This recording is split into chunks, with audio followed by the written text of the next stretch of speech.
Hey everybody, welcome to part 4 of my Why I Love Between the Baron and Me White Walls series. In this part we're going to take a look at the section that starts at around 2 minutes and 41 seconds into the track. It's this cool kind of section that explores the E altered dominant scale, and there's a bunch of modal mixture stuff going on. It's pretty wacky and out there, so we're going to get to look into some scalar kind of techniques. We'll try to look at it and make sense of it all. So my last video was pretty long, so I'm going to try to keep this one short and just kind of walk into this one little section and not go too deep. So let's look at a snippet first so we can hear it all in context.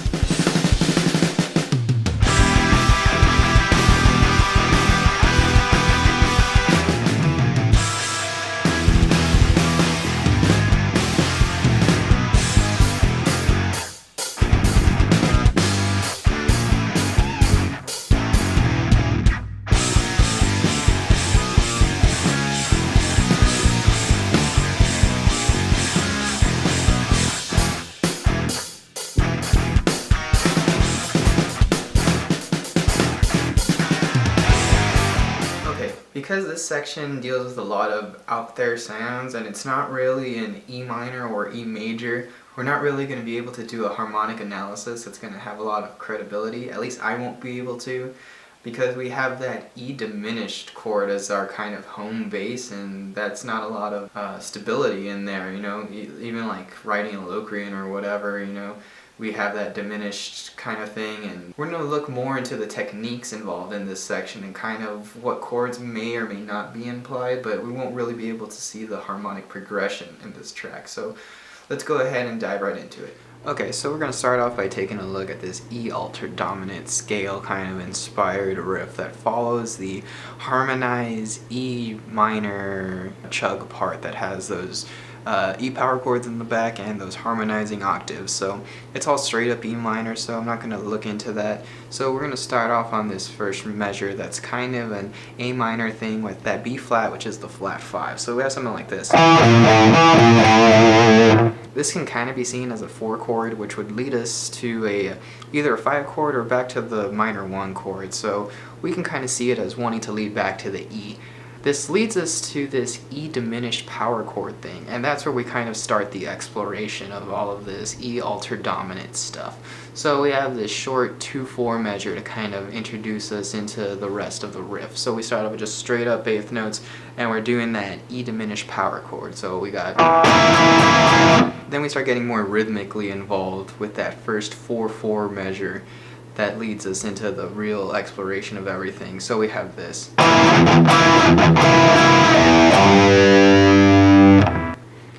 So it just, that E diminished power chord mostly, and it's with that alternating low chug kind of thing. And then at the end of that measure we have this. This is leading into that next measure where we're really starting to see the E altered dominant stuff happen. So we have that G and A flat there. We also have that F. And the only one that's kind of out of place is the B. So we end up with this phrase here.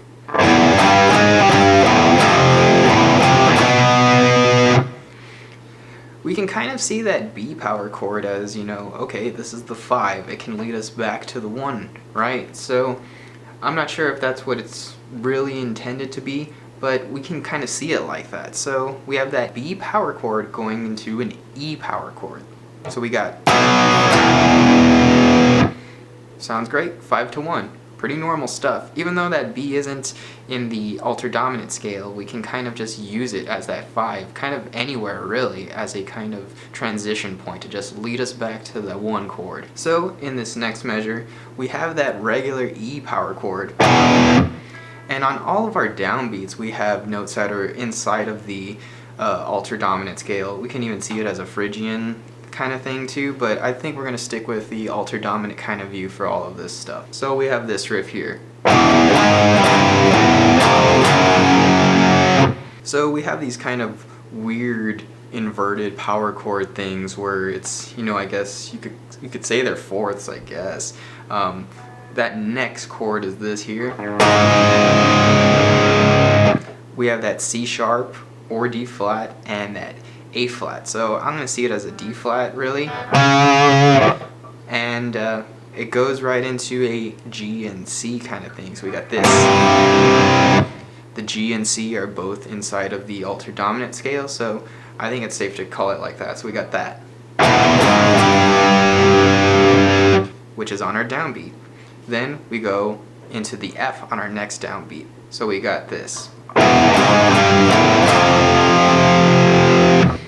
We then go into the F sharp power chord, which is kind of used to kind of, maybe it's a chord that's borrowed from the from E minor. So we can kind of see this relationship.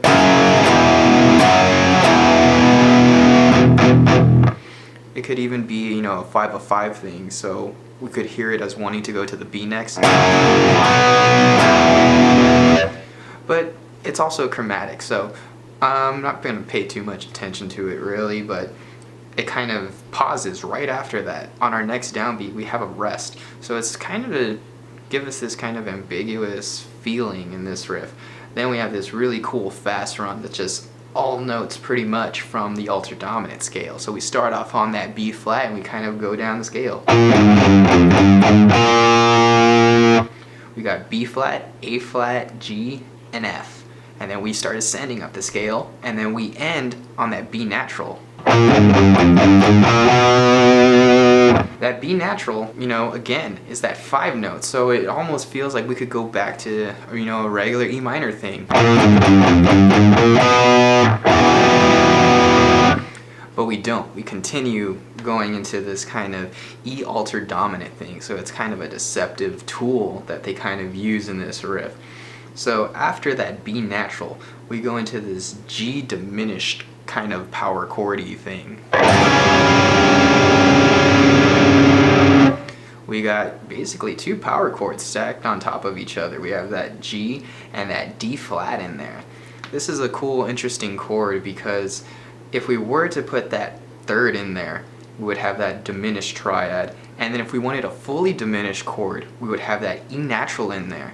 So basically, if we interpret this chord as a G fully diminished 7th chord, even though those other notes are not there, that's also an inversion of the E diminished chord. So it would be like an E diminished chord with a G in the bass. So that all kind of makes sense with this altered dominant interpretation of this riff. So that's a pretty cool thing to see. Then in our next measure, again, we are resting on the downbeat and then we continue with the riff. So we've got something like this. So we start off on that, I guess we could call it a G inverted power chord kind of thing. We have the D and the G in there. Then we go to this one that's got the B flat in the bass, and it's a D sharp also. So it could be from harmonic minor if you want to interpret it like that instead of it being an E flat. So we could have a D sharp, which is the major 7 in E harmonic minor, with that B flat, which is in, the flat 5, and it's also inside of our altered dominant scale. So we got this. It's on the downbeat, so I would consider it pretty important. Then we go into this next chord, which has our A and D. The A is not in our altered dominant scale, so it's just kind of a chromatic thing. And then that leads us into this, which has our C's and G's. And if we look at it like that, just kind of, a flat 5, E blues kind of thing. But just with those inverted power chords. Then we have that cool. It's really fast, and I'm not really sure how far they bend it and how consistent they are in that bend, but it's that C sharp bend from the F sharp power chord, and just the, and it's a real short 16th note power chord thing with the F sharp, which again we can kind of see as that 5/5 kind of thing, and it has that relationship. But then in that next measure, again, we'd have nothing on that first downbeat, and we start on the end of the first beat, and we have this chord. A and E flat. So we could see this as an A diminished kind of thing, but if we look at the next chord, we have an F sharp diminished power chord. And before that we had that F sharp power chord. So I'm kind of looking at this as a F sharp fully diminished 7 chord kind of thing.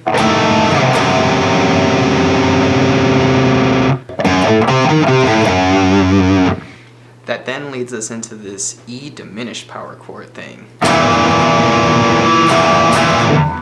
And that's kind of, you know, our altered dominant kind of introduction sound, where we're kind of in this diminished altered dominant kind of party going on. So we got this.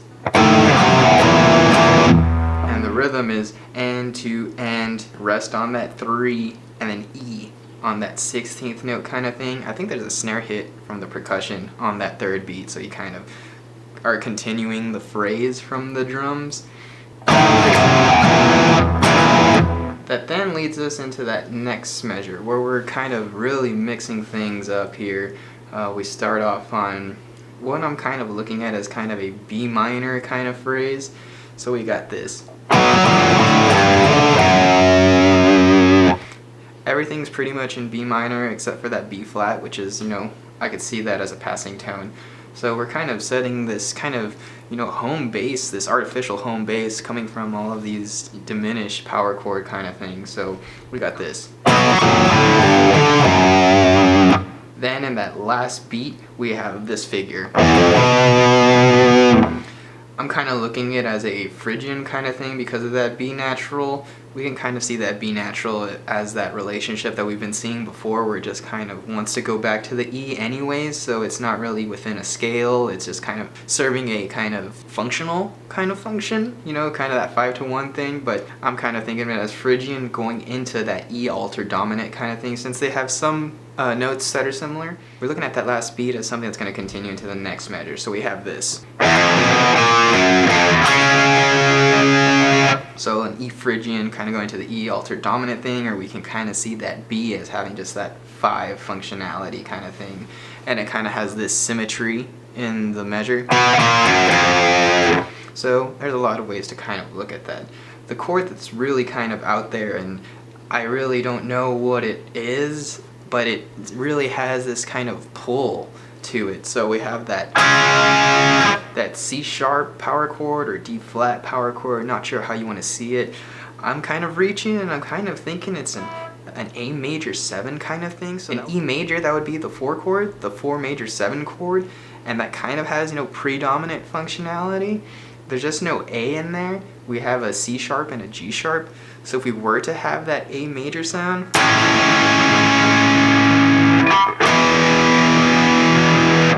it would kind of pull us back to that E. So I'm kind of thinking it's kind of like our F sharp things that are happening, or B natural things that are happening. I'm not really sure what else to kind of call it, but that's how I'm going to look at it.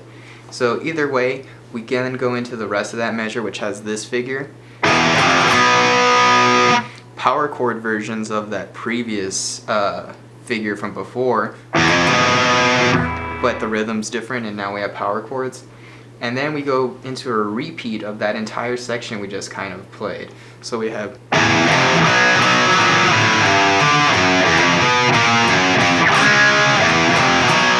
that then leads us into this next section, which is just really partying with that E diminished kind of sound. So we got this.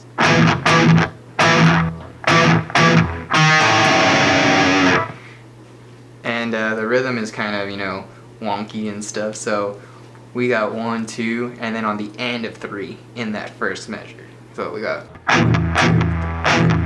In the next measure, we have the note hitting on the E because of that sustained 16th note kind of thing.